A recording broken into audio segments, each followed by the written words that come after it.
Hey, thanks for listening to this Trainer Spotlight episode on Fitlete Radio. My name is George Pagan III. Let's meet our coach. Hi there, my name is Courtney Dorsey, and I am an online coach as well as in person personal trainer. I own a private strength training facility in Stafford, Virginia. I'm a NASM CPT. I'm a former D1 track and field athlete. I compete in NPC bikini competitions. I'm a macro coach and I'm a mom of three. I love helping people get to their goals. I love preaching that fitness is a lifelong journey. I will meet you where you're at. I will give you the tools that you need to get there. I'm really big on not only telling people how to get to their goals, but teaching them along the way. I love to teach people how to fuel their bodies, how to change their body composition, and just really how to feel good day to day. I know you're an awesome coach and take your job seriously, but to get to know you a little bit more, can you tell us a funny story about your life that happened outside of coaching? I love this question of kind of a silly story that happened to me, and it kind of just showcases the goofball that I am. Long story short, I was a track and field athlete in high school, was a pretty good high jumper, finished my high jumping career in college, so got to compete at a really high level. But senior year, specifically one of our home meets, my team needed a 300-meter low hurdler for a track meet that we just needed more athletes to participate in. And so they stuck me in there, and my dad was thrilled. He wanted to see me run. Of course, he loved to watch me jump, but he really wanted to see me run. So I thought, 300 meters, low hurdles, I'm tall, I got this. The race begins, it's going well. The first 100 meters is down, the second 100 meters is around a curve. Everything's great. I see my dad cheering, so happy, so proud. I look at him and completely miss the hurdle in front of me, fall, eat it. And I'm so embarrassed, but we can't help but laugh. I get my big self up. I continue. I came in last, but it was just a memory that we laugh about to this day. It's when you think you're going to win something and the universe says otherwise. So that was my very short lived, low hurdle career, but we still talk about it every time I see my dad. We can't train everyone exactly the same. Our clients come to us having different life experiences and sometimes force us to think outside the box when it comes to their training. As a coach, how do you problem solve with your clients who come to you with some common aches, pains, injuries, some physical limitations, or previous traumas so they can still get the results that they want and the ones that they came to you for? This is a really great question. So, at my strength training facility, I not only do one on one training, which modifications are easy when you're just working with one person, but I also specialize in personal training within a group setting. So, I have groups and everyone is doing the same exercises. However, modifications are made because we're all walking different paths of life. We're all different ages. We all have different injuries, aches, pains, and different bodies and different goals. So I'm able to just modify based on getting to know my clients. They tell me a lot about their past. And really, as long as we're hitting the same muscle in just a different way, everything works out with those modifications and they get the same results. I like to have my clients kind of stack habits, right? So when they come in and if they might have had a past injury or surgery, we start with body weight, then we work to bands, and then we hit those dumbbells and those barbells. So if they have pains, injuries, all those types of things, it is really just modified to them and their goals. I like to meet people where they're at, like I've said a million times, but I really do. Each person has their own journey. So we just kind of work through all of those things one class at a time. Just like we are, most of our clients are spending time on social media and can get information from other people in their family and social circles. When questions come up during coaching calls and training sessions, how do you address some of the common misconceptions around nutrition and exercise with these clients? This is a really great question because we are so engulfed in social media and the instant gratification that we see, the instant before and afters, the editing, the diet culture, all of that. So when I have new clients come in and they ask me questions about certain things they might have seen online, this supplement, this shot, that shot, I really break it down to the science of how the body works, how the body loses fat. That's usually the goal when people begin to work out is to maintain their muscle and lose fat. So I break it down. I teach them the science behind it. I teach them that quick results never really stick around. And debunking diet culture is actually one of my favorite things to do because it really helps people switch the mindset.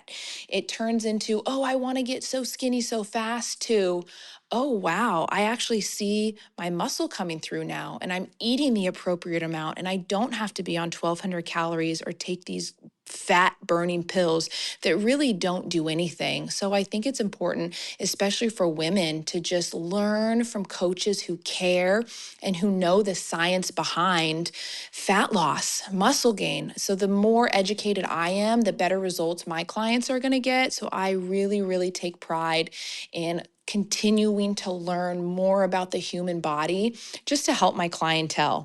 Our clients can come to us for many reasons, and often they tell us in their consultations or new lead questionnaire that they have multiple goals or they're trying to work on a couple of things. Usually it's not just one sole specific thing. How do you approach goal setting with these clients who have multiple objectives when you ask them about what their goals are?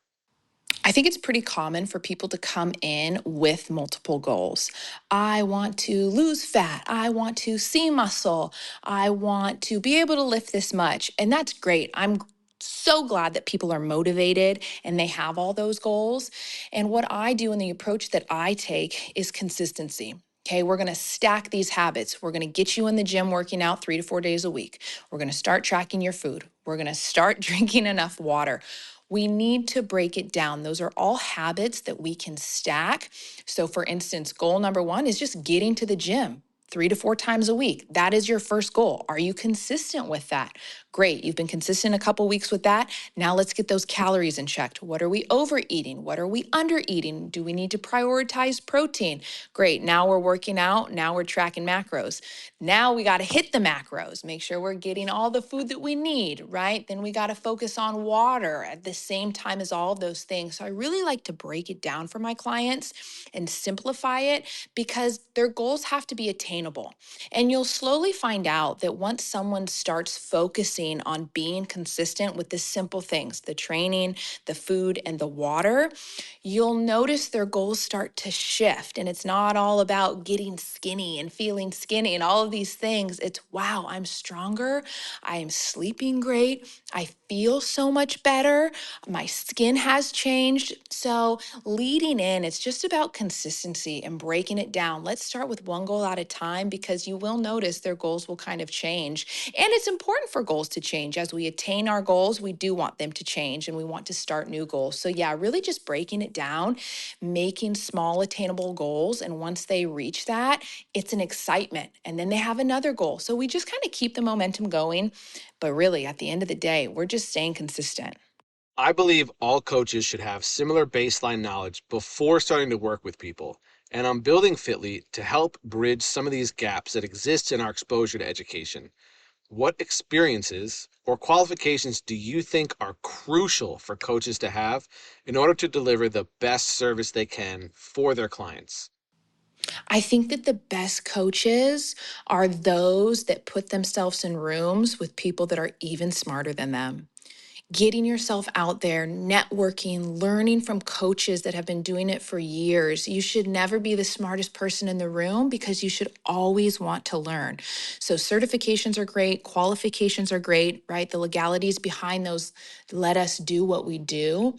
But once you really engulf yourself and create a circle of humans that have done huge, amazing things in the fitness industry, you learn from them and you have the same mindset as them and you continue to learn. So I really tell coaches to invest in themselves. Might it be a business mentor? Might it be going to events like the Real Coaches Summit, which is how I met you?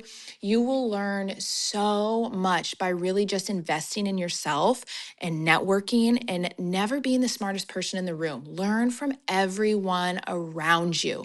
And all of that knowledge you get to take and not only build into your business, but give back to your clientele. Our industry is evolving every step of the way, and we're getting to the point where it's essential to have some sort of technology within your business. For both the experiences you can deliver for your clients and your ability to grow sustainably, how do you use technology to assist you in your coaching as a coach and behind the scenes as a coach that nobody really sees? Technology is great in the coaching world. I think having the right systems and processes in place, especially when it comes to online coaching, is very important to just streamline everything. I think that the apps that are out now that have everything in them for your online clients. It is one app for training, for nutrition, for check in. I think it's really important that coaches kind of start to have it in all one place.